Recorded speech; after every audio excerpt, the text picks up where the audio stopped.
Sa Good Vibes, isa ka amay nga nahulog sa hagdan ang nagpensar na hindi na siya makalakat.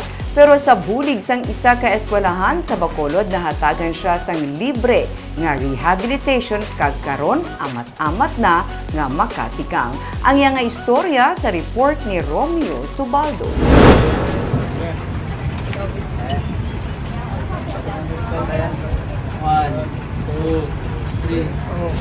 Kada Miyerkules, amusini ang rota sin 52 anyos kasi Jonathan Agriam. Nag-tricycle siya halin sa Alice pakadto sa Riverside College. Pag abot niya sa eskwelahan, ginabuligan siya karga sa mga intern kag staff sa physical therapy clinic. Pag abot sa sulod, nagasugod na ang iyang rehab. Istorya ni Jonathan, binula na ang nagligad. Nahulog siya sa hagdanan sa ilang nga balay. Sa una, gindala-dala niya lang. Kag sang ulihi nga hindi na siya makalakat, nagpakonsulta na siya sa doktor. Ako sa hagdanan, Na? nadagdag sa hagdanan, Kagi ka nagdag sa hagdanan? Oo. Ano kataas ng hagdanan? mga apat na lang kalintang Sa diyan nila tabo? sa balay. Sa balay nyo, nahulog ka. Oo. Kay tungod. Pagpanaw ko lang na nakakon na tun. Na? Bilang na ganang tun ko na nag-itus na. Tinahulog ka doon. Ginabalan siya sang doktor nga kinahanglan niya nga mag-undergo sa rehab para makalakat liwat. Pero sunod sa iya misis, nagproblema sila kay wala man sila sa kwarta nga igasto sa pagparehab. Siya mismo, isa man ka cancer survivor kag nagatrabaho sadto bilang manugpanilo sang banyo sa isa ka eskwelahan kag isa ka mall. Si Jonathan wala man sang trabaho pero natagaan sila sa paglaom sang may baluan nga may libre nga rehabilitation nga ginatanyag ang Riverside College. Salamat kami nga may libre di. Tapos nakabulig man sila ni sir sa amo kag sila nito. Kay kung iparehab sa namon niya nga Hindi na, masarangan. uti wala man kami daan. Ano, bra mo? May bra ka ma? May bra ka? Naguntat ko sir kay sa una housekeeping man ko mo. Naguntat ko sir kay na-diagnose ko sa breast cancer stage 3. Sunod sa program head sang PT sa Riverside College, luyag nila nga makaaktual nga pag-atipan sa pasyente ang ilang mga estudyante. Ganit na pinsara nila nga magtanyag sang libre nga rehab para makabulig sa nagakinahanglan kag madugangan pa ang experience sang mga estudyante. Because of pandemic, sir, nang nadulaan kami affiliation centers or mga centers wala for our internship. So, na-come up sa Riverside nga mag-put up na lang sa amon own clinic para ma-ensure namon nga may ara training among students.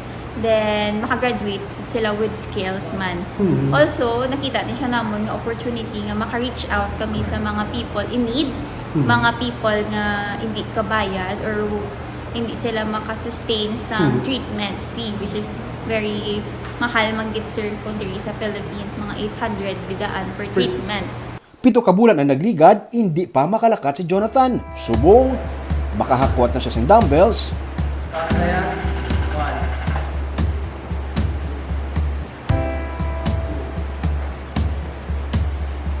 Makamarcha samtang may weight kitag 3 ka kilo ang iya kada tiil.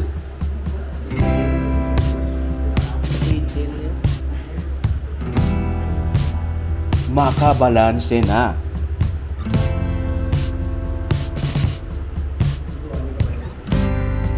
Kag, makalakat-lakat na nga may walker.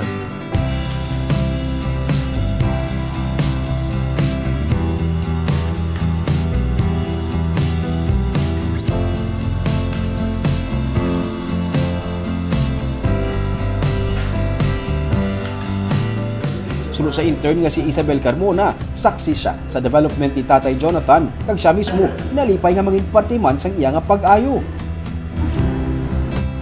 Tungod sa program, kag iban man nga factor, social factors, yang iya nga family, grabe man guro mag-support siya, subong ambulatory na siya, makawalk na siya with assistive device.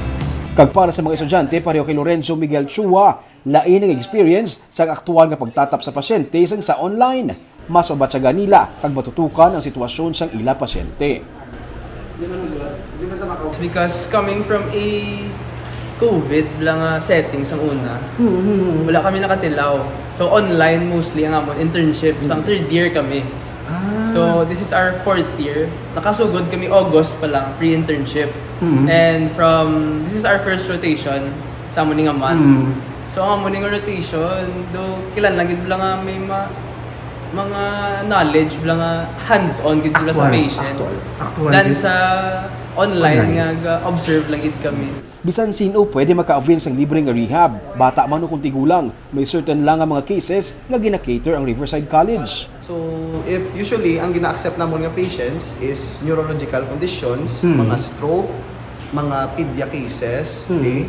Tapos may musculoskeletal man ta, which is mga fracture, mga inflammation, mga tendinitis, welcome na di samon. Mga sports pagid, usually mga sports patient kami, mga players man. Dapat lang ang mayara sang vaccination card, referral gikan sa doktor, kag certificate of indigency gikan sa barangay para maka-rehab sang libre o kung mahimo makig-angot lang sa Riverside College.